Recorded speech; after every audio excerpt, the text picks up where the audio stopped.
冰雪盛会惊艳世界，北京冬奥会开幕以来，精彩激烈的比赛令全球观众大呼过瘾。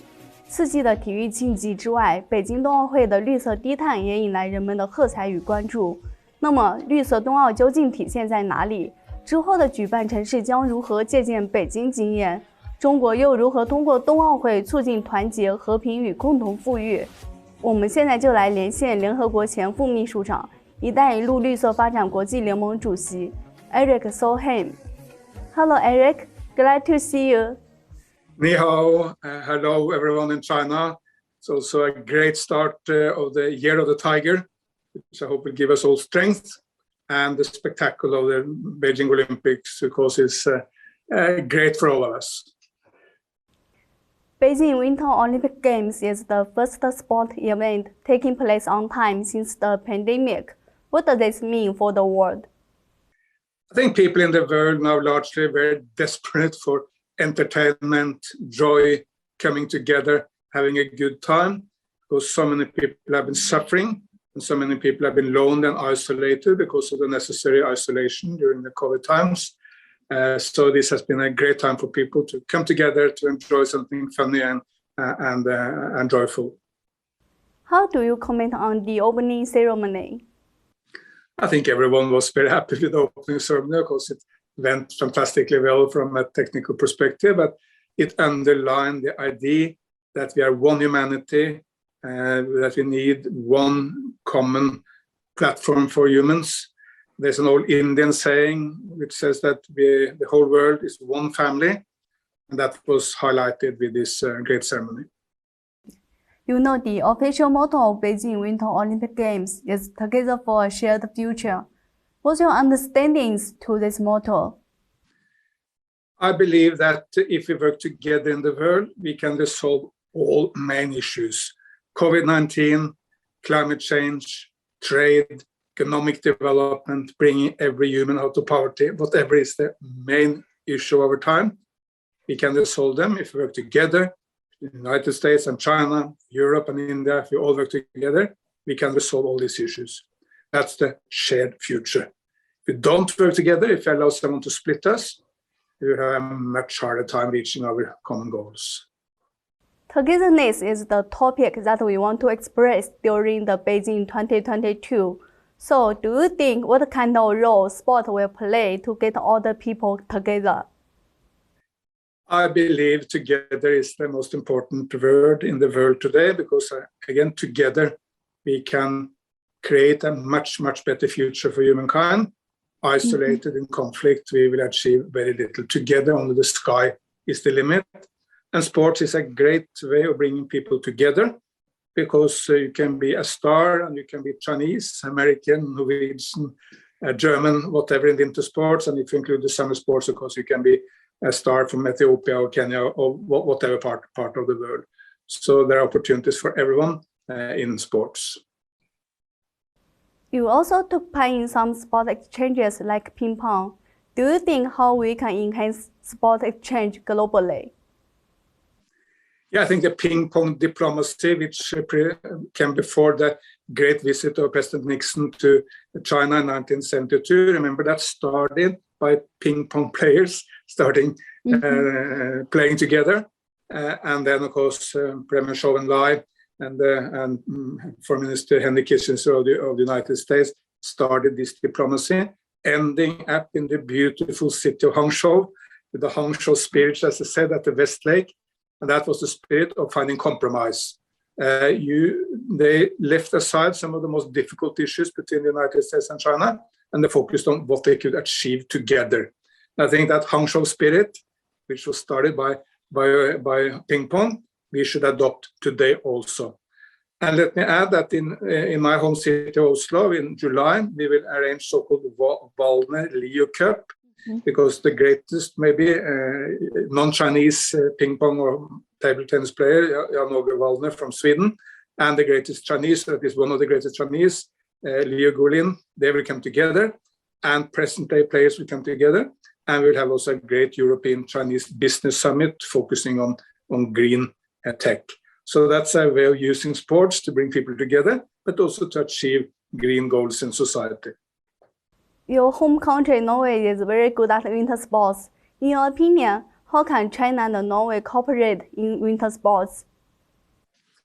Yeah, that was very interesting after Beijing was made the host city for the Winter Olympics. There was a lot of requests also from Chinese to come to train, exercise in Norway. A number of, say, cross-country skiers have come to Norway.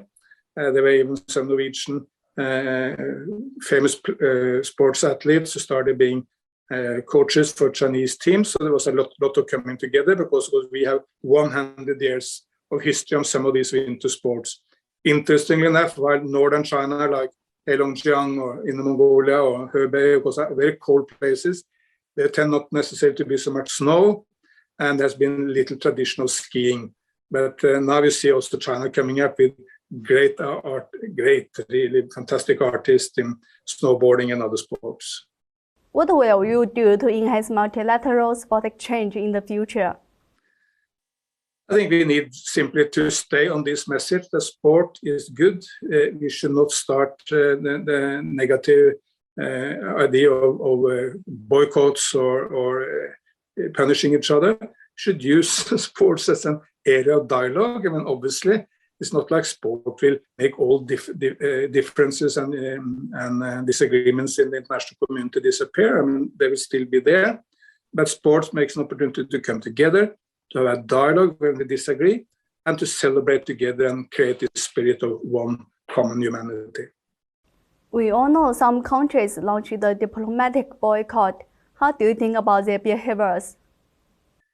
I believe this boycott, which was initiated by the United States and supported by a very, very small group of nations, basically a flop. Very few people did this. Even most Western nations, like my own Norway, said we will not embark upon any sort of boycott of this type. So I think it was a mistake. So let's keep Olympics and sports free of these kind of confrontations. That will be very helpful for peace and progress in the world in the years to come. What else can we do to keep sport events away from politics? To celebrate the common joy, that we are in this together, even if we disagree. It's not like there is a magic formula which will make the United States and China, for instance, agree to every issue in the future. There's nothing like that. But still, if we can bring fantastic athletes from China and the United States together, Americans can see how fantastic the Chinese athletes are and vice versa. It's a way of bringing people together and to reduce conflict and to create an atmosphere where we can find solutions when we disagree. China is delivering its promise of hosting a Green Winter Olympics. Do you think how green Beijing Winter Olympic Games is? Yeah, they are fantastically green, and they are first zero carbon Olympics in history, which is a great achievement. So just this one city or this one area of Hebei is now producing more solar and wind than basically any nation in the world. That's a fantastic achievement. So to sum up, it's green energy, green transportation, and good. They have also brought in Shell and Toyota, international companies providing green hydrogen and green transportation. They've done massive tree planting. They're reusing a number of the venues from the Summer Olympics into the Winter Olympics. So all these are fantastic green achievements. And of course, it's a way of showcasing how far we can go in a green direction by sports and reach a wide audience with this message of Green Olympics. Beijing 2022 will probably be carbon neutral. How do you comment on it? I believe it's very important by going renewable in the energy, going renewable in the transport, by tree planting, by reusing venues. It has been the first zero emission Olympics in history. And I may also add one very interesting, due to climate change, you will see more areas of the world which has no natural snow or which is not guaranteed cold in winter. And you also see winter sports spreading to more nations. So more of the snow will have to be made artificially. And then it's so important that it's happening in a green way through renewable energy. Otherwise, you will embark upon the wrong future. But overall, this has been fantastic Green Olympics, and that's also recognized by Just So Carbon Brief, an international magazine recognizing this fully, for instance. What can later hosting cities learn from Beijing in terms of Green Olympics? I feel very confident that Paris, which is also a very green city, will follow up and build upon what they saw in Beijing. They will make great ambitions. I mean, Paris is already moving very fast in a green direction, making bicycle lanes, for instance, creating a so-called 50-minute city where you will be able to find your entertainment, your job, and your housing in the same area. So Paris will build upon what happened in Beijing and take it to maybe an even higher level in Paris in 2024. And of course, it's for future hosts like Los Angeles in 2028 to take it even further. But a great precedent has been set, a great basis has been built, and I'm sure we'll see Green Olympics everywhere in the future. Will Beijing Winter Olympics be a role model of sustainable Olympics? Absolutely, it will be a great example for not just for Olympics, but for hosts of all sorts of sports. That time is off if you want to do it in the old way, where you destroy nature, don't take your wildlife into the discussion, build it upon fossil fuel. That time is gone. You need to go green, and if that can be done with something as big as Olympics, of course, it can be done at every number of smaller sports events in the future. So it's a great example. And the lovely message is, I mean, China is going green, but France is also a nation with a strong green movement. And I'm sure we will see new and positive developments in Paris in 2024. Common prosperity was listed in the 14th five-year plan. How do you interpret common prosperity? What I find interesting is that I believe that the main challenges to humans are basically the same. Whether you are in the United States, in China, in Europe, India, wherever you are, it is how to create an economy who deliver for everyone. That you are not having a small group of very rich people who benefit, but that everyone benefit. How you make the economy dynamic, while at the same time having a social safety net which helps everyone on board. How to control the enormous forces of the high tech. I mean, it's a fantastic opportunity for humankind, and of course the high tech revolution in the green space, renewable energy. All this we need to do together. So if you combine all this, we should aim at a common prosperity for humankind, and we should share views, share investment as to how this can happen.